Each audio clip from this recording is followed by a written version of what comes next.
1747년 그림인데 어쨌든 지금 여전히 그 모양을 거의 갖추어서 지금 여기 보이는 대성전, 그 다음에 뒤에 있는 명륜당이 남아있고, 다만 지금 평평 비각은 안쪽으로 다시 모셔져 있습니다.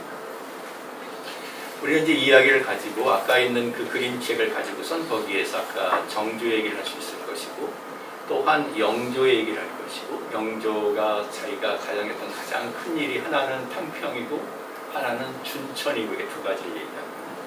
탕평은 아시는 것처럼 인재를 이렇게 두로 쓰는 정치에 관한 내용이고, 그다음에 춘천은 이 개천의 바닥을 이렇게 다시 준설하는 일이었으니까 홍수나 등등등을 막기 위해서, 그래야지 이제 안에 있는 도성 안에 민심들이 평안해지도록 하는 일종의 아무튼 도시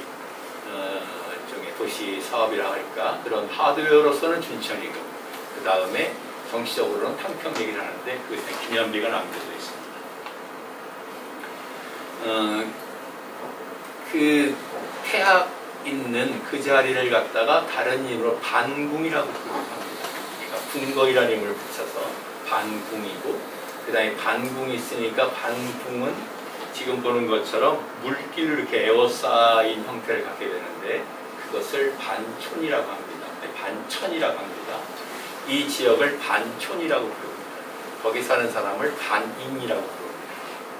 그래서 이 자리는 지금 대체로 성균관대학교 있고, 그 다음에 어디에 내려와가지고 해화동 로타리 있는 사이 정도 되고, 그 다음에 그 근처가 그래서 이제 그런 이야기들을 담아낸 전시가 이제 말하자면은 성균관 반천인데요. 일종의 약간 개토와도 같은 지역이 돼요. 그러니까 반인들은 이 사람들은 계층상으로는 낮은 계층인데 이 사람들이 소를 잡는데, 그럼 백정이니까 하층이잖아요. 근데 그 사람들이 잡은 소는 귀하게 사용되잖아요. 제양을 하는 데 있어서 그런 점에서 좀 특별한 어떤 집단, 이 반촌의 반인들입니다. 한편 태학 같은 경우면은 이제 과거를 봐가지고 1차 합격하면 들어가서 공부를 한단 말이에요. 그러면은 지방에서 안동에서 올라왔다고 치면은 이제 기숙생활을 하다가 기숙사 밥이 마음에 안 들면은 밖에 나와서 하숙을 하잖아요. 그러면 이제 그 집들이 이제 반인들이 하는 집들이죠. 그러다가 그 사람이 급제해가지고 크게 잘 되면은 하숙집 주인도 이제 그다음에 또 좋은 저걸 받겠죠. 등등 하여서, 그러면 늘 하숙집 주인은 무엇을 갖고 있어? 기출 문제를 갖고 있겠지. 그렇기 때문에 등등해서 굉장히 특별한 집단이 유지되었었습니다. 그래서 그러한 내용들을 조명한 전시였었는데, 예를 들면은 정약용 같은 사람이 여기에 들어가 있기도 하고, 정약용이 아시는 것처럼 서학을 공부를 하다가 마지막에 어쨌든 1800년 그때 죽임을 당하진 않잖아요. 그러니까 어떤 사람은 배교했다 하기도 하고, 어떤 사람은 아무튼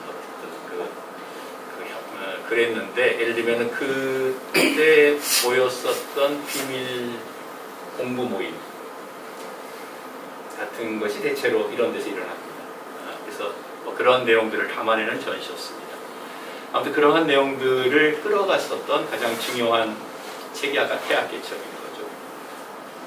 근데 제가 이제 이렇게 간단하게 얘기하지만 이런 얘기를 하려고 했을 때 그 이야기를 끌어가는 실마리나 제일 앞에 놓이는 물건들이 있을 텐데, 아까 암스테르담의 가죽신이라든가 태학개척과는 굉장히 정교가 아름다운 그림이거나, 아까 본 항아리 같은 그림으로 푸른 역사와 그 기억들을 더듬어가게 되는데, 역시 여기에도 아까 재앙과 강하게 먹물, 탕평비, 그러한 사실적으로 묘사되어 있는데, 그러한 것들로부터 이야기를 합니다. 언제쯤 사진 같아요? 이게 한영수라고 하는 분이 있습니다. 그러니까 사진 작가세요. 근데 이분이 아무튼 굉장히 아름답고 좋은 사진을 많이 찍었어요. 그 사진을 이제 역사박물관에 기증을 하셨는데, 그 기증한 사진을 갖고 했었던 전시인데, 그 전시의 제목을 이제 내가 자란 서울이라는 이름으로 전시를 했었습니다.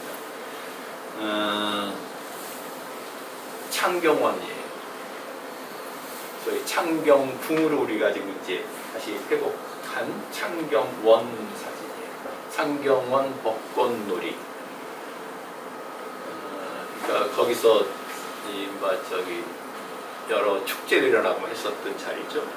이게 이제 포스터로 썼던 자리인데, 이 사진하고 이 사진을 보시면은 이 한영수 작가는 아마 이 뒷쯤에서 나무에 기대어 있든지 어떻게 있으면서 그 장면을 몇 장면을 찍었는데, 어느 사진이 먼저 같아요? 이 사진하고 그죠? 같은 장면을 계속 찍은 사진이에요. 요 분들이 재밌게 생각들었었어요. 이 두 분인데 왜 신발은 뒤로 이렇게 벗어난다고 그리고 나란히 앉지 못하고 이렇게 거리를 두고 한 끝사이에 이제 아들 앉혀놓고, 다음 편은 직접 얘기를 못하는 것 같기도 하고 모르겠어요. 아무튼 이 풍경, 그 다음에 지금은 이제 조금 이렇게 눈을 마주치셨네요. 아무튼 이제 요 사진이라고 하는 것을 가지고 이제 우리 저런 얘기를 할 수 있겠죠. 이게 창경원 사진이다. 아시는 것처럼 창경궁은 창덕궁에 이어져 있는 궁궐인데, 성종영간에 이것이 더 지금 보는 영역까지 대체로 만들어졌는데, 이것이 이제 일제 강점기 때 1907년에 고종이 퇴위하고 순종이 소위 대한제국의 황제란 이름으로 오른 다음에 순종은 창덕궁으로 오게 되죠. 아버지 고종은 경궁에 있다가 경궁의 궁호는 이제 덕수궁으로 바꾸고, 그리고 와서 순종이 이제 왔는데, 이제 그들의 표현으로는 조선의 왕이 순종이 병약하여서 이 사람을 좀 위로하고자 그 옆에 있는 창경궁에다가 온실을 갖다 하나 지어줍니다. 온실 하나 지어, 지금도 그 온실이 대온실로 있는 훌륭한 건물입니다. 그러니까 1909년에 준공되는 건물인데, 그리고 이제 동물로 좀 갖다가 즐겁게 해주자.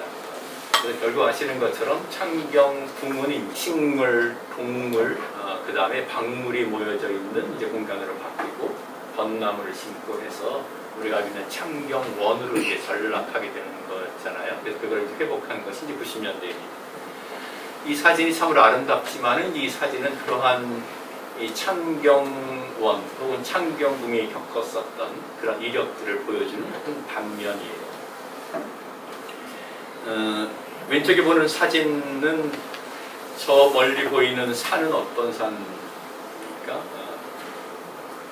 인왕산이에요. 그럼 이 사진을 찍은 자리는 삼청동 35번지 이렇게 여기 축대같이 있는 자리. 왼쪽에 보이는 이 궁장은 경복궁의 북측 궁장. 여기 보이는 청와대, 지금 옛 청와대 무슨 건물 하나 앞에 있죠. 기자들 무슨 건물인가요? 같은 데 찍은 것입니다. 그때 앞에 거는 이제 한영 선생이 찍은 것이고, 그 다음에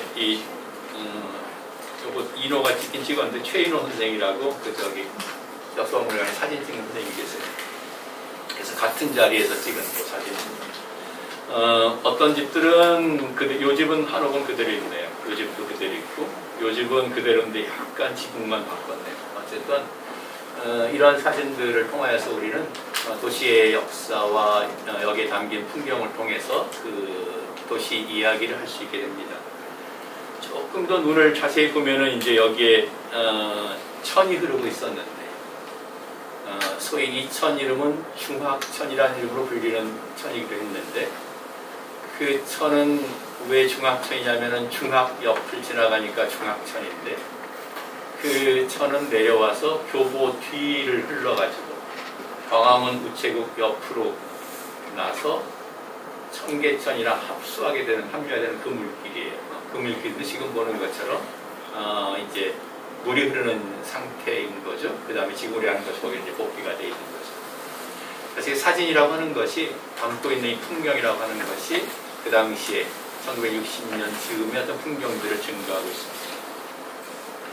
앞에 얘기가 조금 이렇게 여러 얘기를 드렸습니다만은, 아까 가죽신이든 그 다음에 아주 훌륭한 조선 백자들, 또는 아까 좀 아름다운 그림첩이든, 이러한 또 20세기에 찍은 그러한 사진들이든, 이러한 사진들은 말 그대로 진짜입니다. 진정성을 갖고 있는 것, authenticity 를 갖고 있는 것이에요. 그래서 그 진정성 있는 그 사물이기 때문에 우리는 거기 신뢰를 하게 됩니다. 그러면은 그 물건을 가지고 우리는 그 다음에 거기에 이어서 지금 얘기했던 얘기들을 따라서 시간을 거슬러 올라가기도 하고, 그 다음에 그것에 담고 있는 장소 이야기도 하게 될 것입니다. 이러한 것들이 말 그대로 우리가 도시의 공간이나 시간이나 사람 이야기를 할 때 그것을 이제 끌어가는 단서가 되고, 말 그대로 어떤 입장과 같은 것입니다. 거기 표상이라는 단어가 하나 있습니다. 표상이라는 단어는 추상적이거나 드러나지 아니한 것들, 그것을 우리한테 이렇게 보여주는 드러난 형상을 우리가 표상이라고 합니다. 표상은 기본적으로 만질 수 있어야 되고 눈으로 봐야 되고 하는 그런 물건이고, 그랬을 때 그거로부터 아까 태학의 얘기든 반천의 얘기든 그런 추상적이거나 드러나지 않은 것들을 우리는 설명할 수가 되는 것이죠. 서울은 굉장히 오래된 도시이고 또한 넓은 도시이고 거기에 여러 이야기를 담겨 있습니다만은 지금 광화문 얘기만 조금 더 집중해서 한번 말씀드릴까 합니다. 이력서를 우리가 쓰는데 이력이라고 하는 것은 무슨 의미를 갖습니까? 나는 어떤 이가 살아오면서 이룩한 뭐 등등등의 발자취를 우리가 이력이라고 합니다. 또는 다른 또 설명이 이어지는 걸 보면은 일을 우리가 겪으면서 몸에 배게 된 태도나 버릇 같은 걸 얘기하기도 합니다. 여기에 어떤 이라고 되어 있지만 그 자리에다가 광화문을 이렇게 넣어서 우리가 한번 읽어볼 수 있을 것 같아요.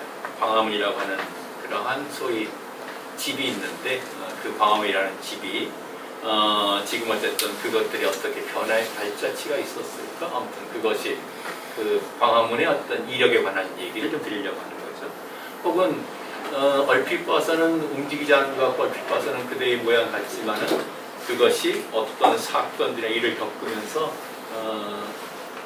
형태는 그대인 듯 하나 거기에 배어져 있는 혹은 그것이 겪었었던 태도나 버릇들을 얘기하려고 합니다.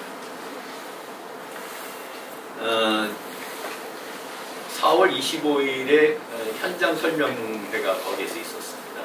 우리 학교 국사학과 계시는 신의원 선생님이 그날 문화이청이랑 같이 발표를 하고 질의응답을 하셨습니다. 근데 2023년 4월 25일에 그때 이제 그 문화이청이 발굴 조사를 이렇게 시민들한테 공개하고 그 언론에다가 얘기하는 시간이었는데 그때 했던 몇 가지 중요한 쟁점들이 있었습니다. 하나는 뭐냐면은 여러분들 그 찾아낸 월대는 고종때 월대잖아요. 저기 소위 경복궁의 중도는 고종 즉위 후에 대원군 이 주도해가지고선 소위 1865부터 한 4년 정도의 빠른 시간을 지은 거죠. 고종은 1862년에 즉위했나요? 어린 고종이고 그 아버지 중심으로 했는 일인데 그때 이제 말 그대로 광화문 앞에 있는 이런 넓은 기단을 갖다 함께 조성한 거죠. 그걸 월대라고 하잖아요. 그러니까 이게 건물 앞에 있는 넓은 기단을 그거를 발굴하는 것에 관한 내용입니다. 그래서 그런데 과연 그 월대 고종 때의 월대 밑에 이 처음에 이 경복궁을 지었을 때는 태종 혹은 그 외 세종까지 짓게 되는데 그때의 월대가 있을까 없을까에 관한 궁금함 하나 있는 거죠. 그 다음에 그 이후에 거기에 그날 신문에 나오던 데는 그것이 근대 시기에 이렇게 회철되는 흔적에 관한 내용, 그러한 내용들을 가지고 쭉 보도 내용이 있었습니다. 밑에 쓴 것 그런 것들을 역사층이라고 얘기를 하는데 히스토릭 레이어링이라고 얘기를 하는데 그러한 역사의 층위들을 과연 발굴을 하면 어떻게 나올 것인가 하나 그러한 질문 하나 그 다음에 그것이 나왔을 때 과연 어떻게 할 것인가에 대한 문제 그 두 개의 문제가 큰 문제가 있는데 그럴 때 우리는 이제 무엇을 기준으로 판단을 하겠습니까? 무엇이 가치 있는 것인가를 얘기해야 되겠죠. 그 가치는 아까 얘기처럼 문화재보호법상으로는 아까처럼 에스테틱하고 사이언티픽하고 히스토릭한 사실은 요즘이 점점 더 소셜한 어떤 가치 어떤 것이 있는가를 보고 우리가 판단할 텐데 그 가치에 관한 것. 그 밑에 하나 제가 원상이라는 단어를 써놨는데 문화재보호법이 지난 4월 말에 이름이 바뀌었습니다. 뭐로 바뀌었냐면 국가유산 기본법으로 바뀌었어요. 그전에는 문화재보호법이었거든요. 일본 사람들이 만들어놨던 법을 대체로 그냥 받아들여서 문화재보호법이라 썼는데 문화재라는 말을 여러분 들었을 때 어떤 느낌을 가지세요? 약간 얼마이지? 라는 생각이 들 수도 있으려나요? 조금 재화로 생각하는 그러한 것. 그 다음에 또 문화재하고 나면은 아까처럼 이 도자기라든가 금관이라든가 이런 것처럼 아주 구체적인 말 그대로 사물, 움직이는 사물이 먼저 떠오르기 때문에 사실은 거기에는 아까처럼 집이 있을 수도 있고 풍경이 있을 수 있을 텐데 그래서 충분히 담지 못하고 있는 부분들이 있는 거죠. 세계유산이라는 제도가 있지. 영어로는 월드 헤리티지라고 얘기하죠.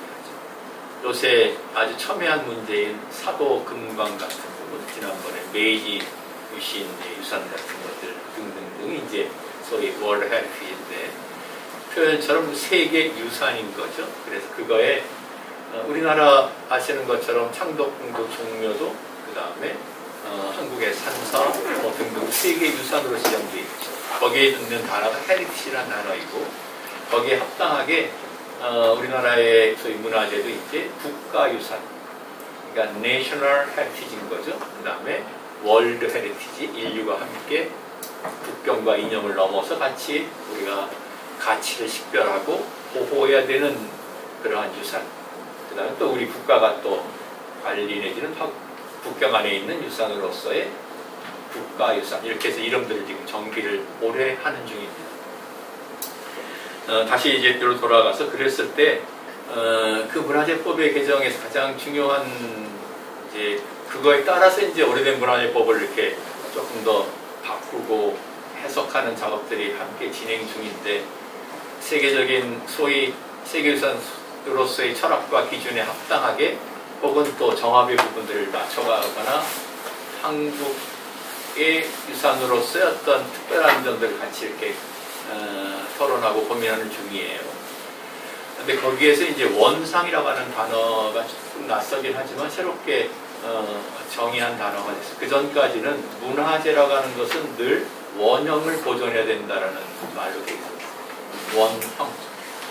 원형하고 나니까 원형이 굉장히 구체적인 어떤 형상을 먼저 떠오르잖아요. 원형이라는 말. 그래서 그 말을 갖다가 원상이라는 말로 교체해서 개정을 준비시는 거죠. 그랬을 때 이 오리지널 폼인지 앞에 얘기했던 원형은 근데 이제 원상이라고 하는 것은 히스토릭 스테이트라는 말로 일단 번역할 수 있는데 해석 여지가 남겨져 있는 거예요. 제가 이 말 드리는 까닭은 조금 뒤에다 얘기할 필요가 있는데 광화문의 월대 여러 층이들이 있는데 어떤 사람은 주장하건데 고종 마지막 왕 뭐 그렇게 애썼으나 결국 나라가 망했을 때의 왕이고 경복궁 짓느라고 국고를 탕진해서 결국 나라 약해졌고 뭐 이렇게 생각하면서 그 월대가 무슨 그렇게 가치가 있겠소. 혹은 그 위에 오히려 얹어졌었던 이 전착일은 우리와 1960년대까지도 함께 했던 건데 그것이 혹시 더 가치 있다고 얘기할 수 있지 않겠소. 이런 얘기 논쟁이 있을 수가 있겠지.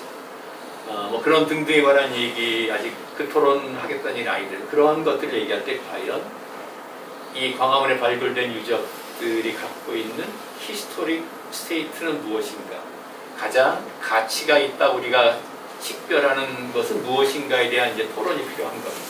그 얘기에 관한 것입니다. 그리고 그거에 따라서 우리는 이제 그것을 복원할 것인가 혹은 어떻게 보존할 것인가에 대한 얘기를 하게 됩니다.